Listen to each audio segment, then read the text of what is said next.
Just a friendly reminder that this is a translation of an ancient Mayan legend, and many things can be lost in translation, meaning some things will vary from source to source. But with that out of the way, let's get into how the king of the birds was chosen.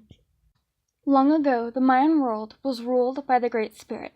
His will was law, and one day he got tired of the birds constantly fighting, so he came down to the center of the forest and announced that there shall be a bird king in order to keep the peace.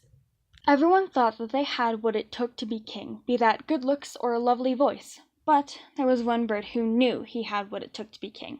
That bird was Kukul, a quetzal. He was well-mannered and had an elegant body, but his feathers were ugly, and nobody wanted an ugly king.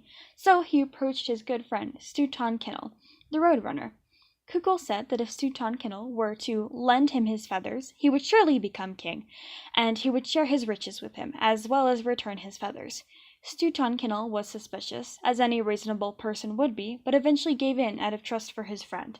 Stutankinel gave Kukul his feathers, which made him beautiful, with an amazingly long tail. He then set off to become king.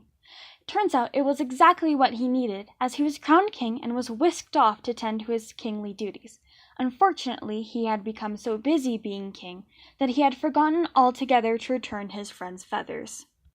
Then Stutankinel disappeared. The other birds, suspecting some kind of trickery, organized a search to look for Stutankinel, who had not been seen since Kukul was crowned king.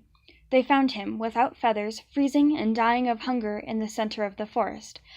After being nursed back to health by the other birds, Stutankinel explained what had happened to him and how he had been wronged. The other birds felt sorry for him, so they all pitched in and gave him some of their own feathers, making his feathers grow in odd patterns and colors. Now, Stutankinel watches the Mayan roads. He is searching for the bird who wronged him.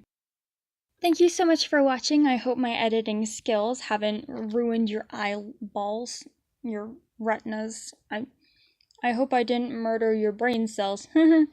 I want to take a second and appreciate how ridiculous these names are. I mean, just look at them.